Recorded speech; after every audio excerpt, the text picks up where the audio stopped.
નમસ્કાર, આપનું હાર્દિક સ્વાગત છે એજ્યુકેશન ગુજરાત ચેનલમાં. આજે આપણે ધોરણ છઠ્ઠાના સામાજિક વિજ્ઞાન વિષયનું 10મો પાઠ પૃથ્વીના આવરણો આ પાઠનું સ્વાધ્યાયપોથીનું સંપૂર્ણ સોલ્યુશન વિડીયો માધ્યમ શીખવાના છીએ. ચેનલ પર નવા આવ્યા ચેનલ સબસ્ક્રાઈબ કરો, વિડીયોમાં લાઈક શેર કરજો. પ્રશ્ન પહેલો છે, નીચેના દરેક પ્રશ્નના જવાબ માટે આપેલા વિકલ્પમાંથી સાચો વિકલ્પ પસંદ કરીને લખો. પહેલો પ્રશ્ન, ખડકો અને ઘન પદાર્થથી બનેલ આવરણ કયા નામે ઓળખાય છે? તો એ કહેવાય છે ખડકાવરણ. બીજો પ્રશ્ન, પૃથ્વીનો ઉપરનો પોપડો લગભગ કેટલા કિલોમીટર જાડો છે? તો છે 64 થી 100 કિલોમીટર જેટલો. ત્રીજો પ્રશ્ન, પૃથ્વી સપાટીનો આશરે ખાલી જગ્યા ભાગ મૃદાવરણ રોકે છે? તો છે 29%. ચોથો પ્રશ્ન, મૃદાવરણમાં સામાન્ય રીતે દર 1 કિમીની ઊંડાઈએ જતા આશરે ખાલી જગ્યા સેલ્સિયસ તાપમાનનો વધારો થાય છે? તો એ થાય છે 30°C. પાંચમો પ્રશ્ન, હું મનુષ્યના આહાર, આવાસ અને અસ્તિત્વનું પાયારૂપ આવરણ છું? તો છે મૃદાવરણ. છઠ્ઠું, પૃથ્વી સપાટીનો લગભગ ખાલી જગ્યા ટકા જેટલો વિસ્તાર જલાવરણથી ઘેરાયેલ છે? તો છે 71%. સાતમો પ્રશ્ન, મહાસાગરોના તળિયે કેટલા કિમી ઊંડી ખાઈઓ આવેલ છે? તો એ આવેલ છે 10 થી 11 કિલોમીટર ઊંડી. આઠમો પ્રશ્ન, પૃથ્વી પરના કુલ પાણીના ખાલી જગ્યા ટકા પાણી સમુદ્રમાં છે? તો એ છે 97%. નવમો પ્રશ્ન, નીચેનામાંથી કઈ બાબત મહાસાગર સાથે જોડાયેલ છે? તો એ છે પ્રોટીનયુક્ત આહાર, જળમાર્ગ અને ખનિજો, એટલે કે આપેલ તમામ. પ્રશ્ન 10, નીચેનામાંથી કઈ બાબતો વાતાવરણ સાથે જોડેલ નથી? તો ખડકોનું બનેલ છે. 11 પ્રશ્ન, વાતાવરણમાં કોનો સમાવેશ થાય છે? તો થાય છે ઘન તત્વો એટલે કે રજકણોનો, પ્રવાહી તત્વો અને વાયુ તત્વો એટલે કે આપેલ તમામનો. પ્રશ્ન 12, વાતાવરણમાં ઓક્સિજનનું વાયુનું પ્રમાણ કેટલા ટકા છે? તો છે 20.99%. પ્રશ્ન 13, વાતાવરણમાં આર્ગોન વાયુનું પ્રમાણ ખાલી જગ્યા ટકા છે? તો છે 0.94%. પ્રશ્ન 14, વાતાવરણમાં ખૂબ ઊંચાઈએ જતા કયા વાયુઓ જોવા મળે છે? તો નાઇટ્રોજન ને આર્ગોન. પ્રશ્ન 15, વાતાવરણમાં રહેલ ખાલી જગ્યાને લીધે પૃથ્વી પર સૂર્યપ્રકાશ ફેલાતો જોવા મળે છે? તો રજકણોને લીધે. પ્રશ્ન 16, રેડિયો અને દૂરદર્શનનું પ્રસારણ કયા આવરણને લીધે શક્ય છે? તો છે વાતાવરણને લીધે. પ્રશ્ન 17, સૌર પરિવારના કયા ગ્રહને જીવાવરણ મળ્યું છે? તો છે પૃથ્વી. પ્રશ્ન 18, કયું આવરણ પૃથ્વી માટે કુદરતી ઢાલની ગરજ સારે છે? તો છે વાતાવરણ. પ્રશ્ન 19, નીચેનામાંથી કયો વાયુ સ્વાસ્થ્યવર્ધક છે? તો એ છે ઓઝોન. પ્રશ્ન 20, પ્રશ્ન 2, યોગ્ય શબ્દો વડે ખાલી જગ્યા પૂર્ણ છે. પહેલો એમાં ખાલી જગ્યા, સૌર પરિવારોનો અજોડ ગ્રહ એટલે કે પૃથ્વી. બીજું, મૃદા એટલે કે માટી. ત્રીજી ખાલી જગ્યા, મૃદાવરણમાં મુખ્યત્વે એલ્યુમિનિયમ અને સિલી જેવા હલકા તત્વો રહેલા છે. ચોથું, પર્વતો, ઉચ્ચ પ્રદેશો, મેદાનો એ ખાલી જગ્યા આવરણમાં આવે છે મૃદાવરણમાં. પાંચમી ખાલી જગ્યા, આહારથી માંડીને આવાસ આપણા અસ્તિત્વનો પાયો એટલે કે મૃદાવરણ. છઠ્ઠું, પૃથ્વી પરના વિશાળ જળરાશિ ધરાવતા ભાગોને મહાસાગરો કહેવાય છે. સાતમું, હવામાં પાણી અને ખાલી જગ્યા સ્વરૂપ છે? તો એ છે ભેજનું. આઠમું, પૃથ્વી પરના વરસાદ માટેનો મોટા ભાગનો ભેજ ખાલી જગ્યામાંથી આવે છે? તો સમુદ્રમાંથી. નવમું, પૃથ્વી સપાટીથી આશરે ખાલી જગ્યા કિમી સુધી વાતાવરણ વિસ્તરેલ છે? તો 800 થી 1000. 10મું, પૃથ્વીની સપાટી નજીકનું વાતાવરણ કેવું છે? ઘટ. 11, વાતાવરણ ખાલી જગ્યા વાયુનું પ્રમાણ સૌથી વધુ નાઇટ્રોજન છે. 12મું, વાતાવરણમાં નાઇટ્રોજન વાયુનું પ્રમાણ છે 78%. 13મું, વાતાવરણના મુખ્ય વાયુઓ સિવાય અન્ય વાયુનું પ્રમાણ 0.01% છે. 14મું, આશરે ખાલી જગ્યા કિમીની ઊંચાઈ પછી કાર્બન ડાયોક્સાઇડની હાજરી ખૂબ જ ઓછી હોય છે? તો 20 કિમીની ઊંચાઈથી.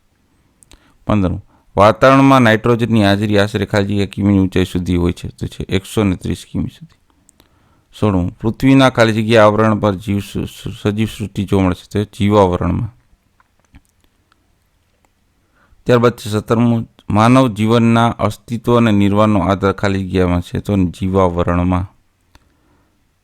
ત્રીજો પ્રશ્ન છે, નીચે આપેલ વિધાનો પૈકી ખરા વિધાન સામે ખરાની, ખોટા વિધાન સામે ખોટાની નિશાની કરો. પહેલું વિધાન છે, પૃથ્વી તેમના ઉદ્ભવ સમયે અગનગોળા સ્વરૂપે હતી, તો વિધાન સાચું છે. બીજું, વૃદ્ધાવરણને ખડકાવરણ કે ઘનાવરણ પણ કહે છે, તો વિધાન સાચું છે. ત્રીજું, ઊંડા સમુદ્રમાં મૃદાવરણનો પોપડો જાડો હોય છે, તો વિધાન ખોટું છે. ચોથું, મૃદાવરણની સપાટીથી જેમ ઊંડે જઈએ તેમ તેમ તાપમાન ઘટાડો થાય છે, વિધાન ખોટું છે. પાંચમું, પૃથ્વી સપાટી પર ભૂમિ પ્રદેશ કરતાં પાણીના વિસ્તારનું પ્રમાણ ઓછું છે, તો વિધાન ખોટું છે. છઠ્ઠું, મહાસાગરોના તળિયે પણ પૃથ્વી સપાટી જેવા ભૂમિ સ્વરૂપો આવેલા છે, તો વિધાન સાચું છે. સાતમું, મહાસાગરો આપણા જળમાર્ગ બન્યા છે, વિધાન સાચું છે. આઠમું, પૃથ્વી સપાટી પર પાણી અને હવાના કારણે સજીવ સૃષ્ટિ વિકાસ પામે છે, વિધાન સાચું છે. નવમું, વાતાવરણને નરી આંખે આપણે જોઈ શકાય છે, તો વિધાન ખોટું છે. 10મું, વાતાવરણ રંગ, ગંધ અને સ્વાદ રહિત હોય છે, તો વિધાન સાચું છે. 11મું, વાતાવરણ અપારદર્શક હોય છે, વિધાન ખોટું છે. 12મું, પૃથ્વીની સપાટીથી ઊંચે જતા વાયુઓનું પ્રમાણ વધતા હવા ઘટ બની જાય છે, વિધાન ખોટું છે. 13મું, વાતાવરણમાં કાર્બન ડાયોક્સાઇડનું પ્રમાણ લગભગ 0.03% છે, વિધાન સાચું છે. 14મું, વાતાવરણમાં ઓક્સિજન 150 કિમીની ઊંચાઈ સુધી હોય છે, વિધાન ખોટું છે. 15મું, ઓઝોન વાયુ સૂર્યના પારજાંબલી કિરણોથી પૃથ્વી પરના સજીવોને બચાવે છે, વિધાન સાચું છે. 16મું, હવામાનના ભેજને લીધે સૂર્યોદય પહેલાં સૂર્યાસ્ત પછી આકાશમાં વિવિધ રંગો જોવા મળે છે, વિધાન સાચું છે. 17મું, વાતાવરણના માધ્યમને કારણે જ આપણે અવાજ સાંભળી શકીએ છીએ, વિધાન સાચું છે. 18મું, જીવાવરણમાં અનેક પ્રકારની જીવસૃષ્ટિનો સમાવેશ થાય છે, વિધાન સાચું છે. 19મું, જીવાવરણ પહેલાં સંતુલિત સ્થિતિમાં હતું, તો વિધાન ખોટું છે. 20મું, કુદરતી પોષણ કડી જોખમાં એટલે જીવાવરણને નુકસાન થાય, વિધાન સાચું છે. 21મું, આપણે કુદરતનું જતન કરવું ન જોઈએ, વિધાન ખોટું છે. પ્રશ્ન ચોથો, નીચેના પ્રશ્નોના 1-2 વાક્યમાં ઉત્તર આપો. પહેલો પ્રશ્ન, પૃથ્વી પરના મુખ્ય આવરણો કયા છે? તો જવાબ છે, પૃથ્વી પર મુખ્ય 4 આવરણો છે. પહેલું મૃદાવરણ, બીજું જલાવરણ, ત્રીજું વાતાવરણ અને ચોથું છે જીવાવરણ. બીજો પ્રશ્ન, મૃદાવરણ એટલે શું? તેનો જવાબ છે, પૃથ્વી પરનો પોપડો સામાન્ય રીતે માટી અને ઘન પદાર્થનો બનેલ છે. તેથી પૃથ્વીના પોપડાના ઉપલા ભાગને મૃદાવરણ કહેવાય છે. ત્રીજું, જલાવરણ એટલે શું? તો કે પૃથ્વી સપાટીનો જે વિસ્તાર પાણીથી ઘેરાયેલ છે તેને જલાવરણ તરીકે ઓળખવામાં આવે છે. ચોથો પ્રશ્ન, વિશાળ જળરાશિ ધરાવતા મહાસાગરોના નામ જણાવો. તેનો જવાબ છે, વિશાળ જળરાશિ ધરાવતા મહાસાગરો મુજબ છે, પેલું પેસિફિક મહાસાગર, એટલાન્ટિક મહાસાગર, હિન્દ મહાસાગર અને આર્કટિક મહાસાગર. પ્રશ્ન 5, જલાવરણ શાનું બનેલ છે? તેનો જવાબ છે, જલાવરણ મહાસાગરો, સમુદ્રો, ધ્રુવો અને હિમાલયના બરફ સ્વરૂપે ઉપરાંત સરોવર અને નદીઓથી બનેલું છે. છઠ્ઠો પ્રશ્ન, જીવાવરણ એટલે શું? તેનો જવાબ છે, મૃદાવરણ, વાતાવરણ અને જલાવરણ આ જે ભાગમાં જીવસૃષ્ટિ જોવા મળે છે તેને જ જીવાવરણ કહે છે. સાતમો પ્રશ્ન, જીવસૃષ્ટિમાં કોનો સમાવેશ થાય છે? તેનો જવાબ છે, જીવસૃષ્ટિમાં માનવ, વનસ્પતિ અને પ્રાણીઓનો સમાવેશ થાય છે. પ્રશ્ન 8, શેના લીધે જીવાવરણના સંતુલિત તંત્રમાં ખલેલ પડી છે? તેનો જવાબ છે, માનવીની વિવિધ પ્રવૃત્તિઓને કારણે મૃદાવરણ, જલાવરણ, વાતાવરણ આ ત્રણેય દૂષિત બન્યા છે. પરિણામે જીવાવરણના આ સંતુલિત તંત્રમાં ખલેલ પડી છે. પ્રશ્ન 9, વાતાવરણમાં મુખ્ય વાયુઓ કયા છે? તેનો જવાબ છે, વાતાવરણમાં મુખ્યત્વે નાઇટ્રોજન, ઓક્સિજન, ઓઝોન અને કાર્બન ડાયોક્સાઇડ જેવા વાયુઓ છે. પ્રશ્ન 7, યોગ્ય રીતે જોડકા જોડો. તો નાઇટ્રોજન છે 78.03%, ઓક્સિજન છે 20.99%, આર્ગોન છે 0.94%, કાર્બન ડાયોક્સાઇડ છે 0.03% અને અન્ય વાયુઓ છે 0.01%. બીજું જોડકું મૃદાવરણ. તો મૃદાવરણ છે એ પર્વતો, ઉચ્ચ પ્રદેશ, મેદાન રચેલ આવરણ છે. આ ખોટું છે, અહીં મેં સાચો ઓપ્શન લખેલો, બરાબર. પછી જલાવરણ છે ને એ પૃથ્વી પરનો મહત્તમ વિસ્તાર આવરણ કરે છે. વાતાવરણમાં તો કે ઘન, પ્રવાહી અને વાયુ તત્વો આવરણમાં આવેલ છે. અને જીવાવરણ એક સૌર પરિવારમાં ફક્ત પૃથ્વી ગ્રહને મળેલ આવરણ છે, બરાબર.